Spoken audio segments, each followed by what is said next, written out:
आज का आपका पहला यानी सवाल नंबर 1 है, निम्न में से कौन सा हाईकोर्ट न्याय गढ़ी स्थापित करने वाला देश का पहला हाईकोर्ट बन गया है? A. Delhi high court, B. Gujarat high court, C. Rajasthan high court या फिर डी. इलाहाबाद हाईकोर्ट।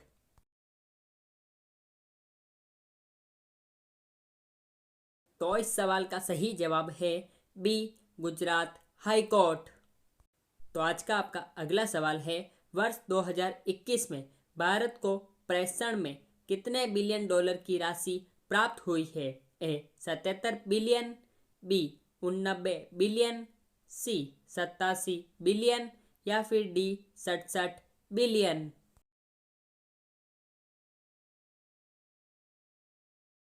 तो इस सवाल का सही जवाब है सी. 87 बिलियन।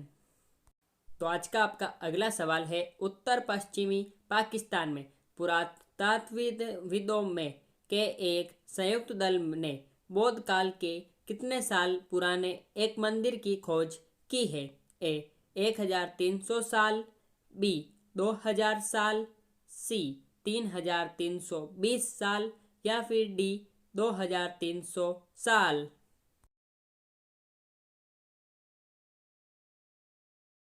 तो इस सवाल का सही जवाब है डी. 2300 साल।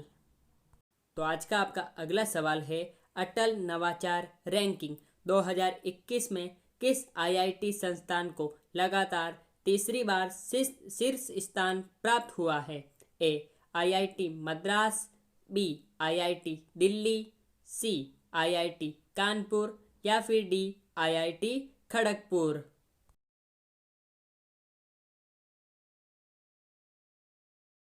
तो इस सवाल का सही जवाब है ए. आईआईटी मद्रास को।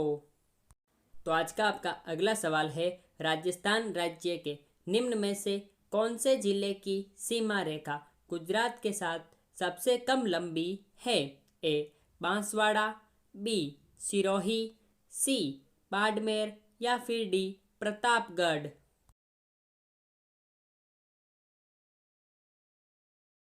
तो इस सवाल का सही जवाब है सी. बाड़मेर। तो आज का आपका अगला सवाल है, कौन ग्रीक शासक चंद्रगुप्त मौर्य से हार गया था? A. Megasthenes, B. Seleucus, C. Alexander या फिर डी. डेरियस।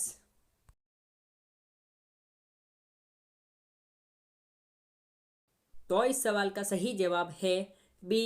सेल्यूकस। तो आज का आपका अगला सवाल है, सन 1905 में लॉर्ड कर्जन के समय निम्न में से कौन सी घटना घटी थी? ए. बंगाल का विभाजन, बी. जलियांवाला बाग हत्याकांड, सी. असहयोग आंदोलन या फिर डी. भारत छोड़ो आंदोलन।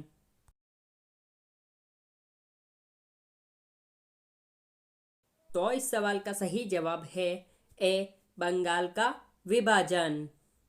तो आज का आपका अगला सवाल है, समवर्ती सूची में कौन शामिल नहीं है? ए. फौजदारी प्रक्रिया, बी. विवाह विच्छेद, सी. पुलिस या फिर डी. श्रम।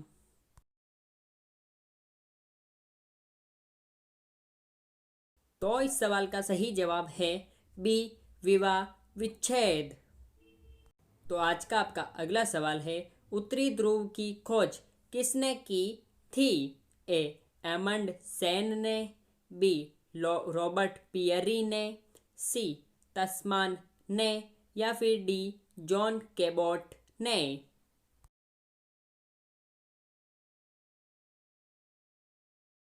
तो इस सवाल का सही जवाब है बी. रॉबर्ट पियरी ने। तो आज का आपका अगला सवाल है, निम्नलिखित में से कौन सी नहर पश्चिम बंगाल में स्थित है? ए. लोअर गंगा नहर, बी. शारदा नहर, सी. इंडन नहर या फिर डी. सरहिंद नहर।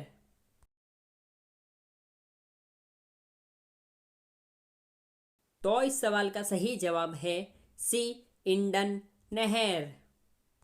तो आज का आपका अगला सवाल है, निम्न में से किस राज्य सरकार ने वैश्विक फिनटेक हब बनाने हेतु एक फिनटेक गवर्निंग काउंसिल का गठन किया है? ए बिहार, बी पंजाब, सी झारखंड या फिर डी तमिलनाडु।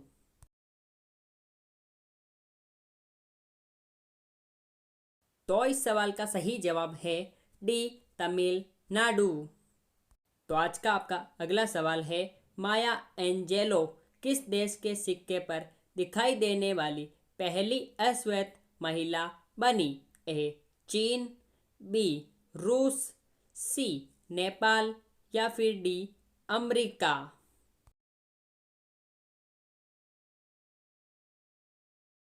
तो इस सवाल का सही जवाब है डी अमेरिका। तो आज का आपका अगला सवाल है, अमेरिका के बाद निम्न में से किस देश ने चीन के बीजिंग में आयोजित होने वाली शीतकालीन ओलंपिक का राजनयिक बहिष्कार करने की घोषणा की है? ए रूस और जापान, बी ऑस्ट्रेलिया और कनाडा, सी नेपाल और पाकिस्तान या फिर डी बांग्लादेश और भूटान।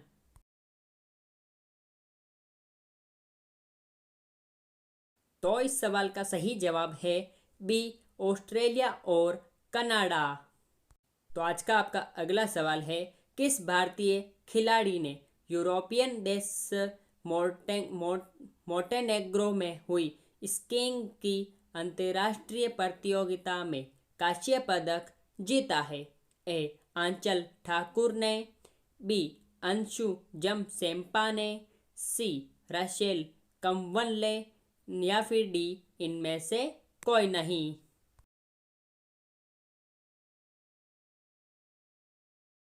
तो इस सवाल का सही जवाब है ए आंचल ठाकुर ने। तो आज का आपका अगला सवाल है, राजस्थान का जिला जिसमें एक नगर लगभग 1300 मीटर की ऊंचाई पर बसा है, वे कौन सा जिला है? ए सिरोही, बी जालोर, सी चित्तौड़गढ़ या फिर डी डूंगरपुर।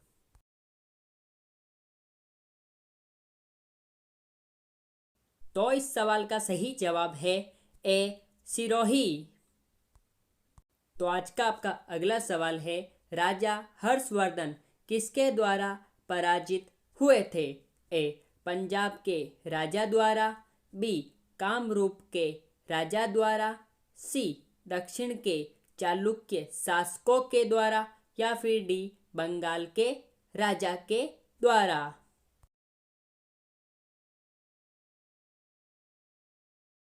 तो इस सवाल का सही जवाब है सी दक्षिण के चालुक्य शासकों के द्वारा।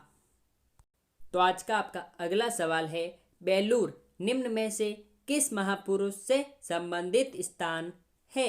ए गुरु नानक, बी स्वामी रामकृष्ण परमहंस, सी रविंद्रनाथ टैगोर या फिर डी महात्मा गांधी।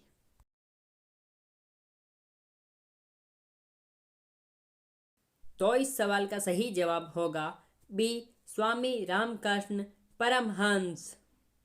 तो आज का आपका अगला सवाल है, प्रस्तावना का वे प्रावधान जो सभी वयस्क नागरिकों को मतदान का अधिकार प्रदान करता है क्या कहलाता है? ए पंथ निरपेक्षता, बी प्रजातंत्र, सी समाजवाद या फिर डी गणतंत्र।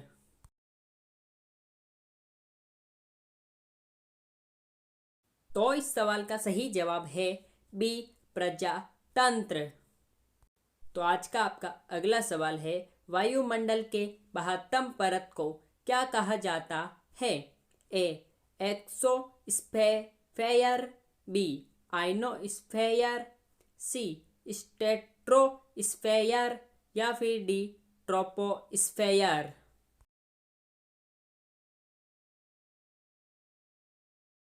तो इस सवाल का सही जवाब है ए एक्सोस्फेयर। तो आज का आपका अगला सवाल है, भारत का दक्षिणतम बिंदु कौन सा है? ए अंडमान निकोबार, बी इंदिरा पॉइंट, सी लक्षद्वीप या फिर डी इनमें से कोई नहीं।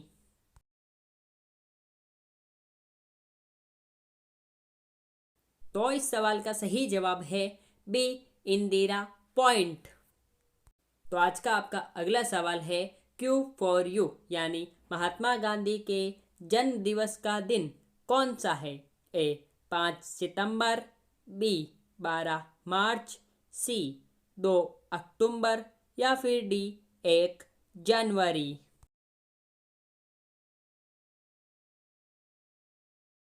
तो मेरे प्यारे भाइयों और बहनों, इन चारों ऑप्शन में से कौन सा ऑप्शन इस सवाल का सही जवाब है? यदि आपको पता है तो आप हमें कमेंट बॉक्स में क्यू फॉर यू लिखकर बता सकते हैं, जिससे हमें भी पता चल सके कि आप लोग कितने जीनियस है। साथ ही साथ दोस्तों, ऐसी ही धमाकेदार और नॉलेजेबल वीडियोस के लिए आप हमारी चैनल को सब्सक्राइब करके बेल आइकन प्रेस कर सकते हैं, ताकि हमारी ऐसी ही वीडियोस की सब नोटिफिकेशन सबसे पहले आप तक पहुंच सके जैसे ही हम उस वीडियो को अपलोड करें। फिर मिलेंगे ऐसे ही धमाकेदार वीडियो के साथ, तब तक के लिए गुड बाय। जय हिंद, जय भारत, थैंक्स फॉर वॉचिंग।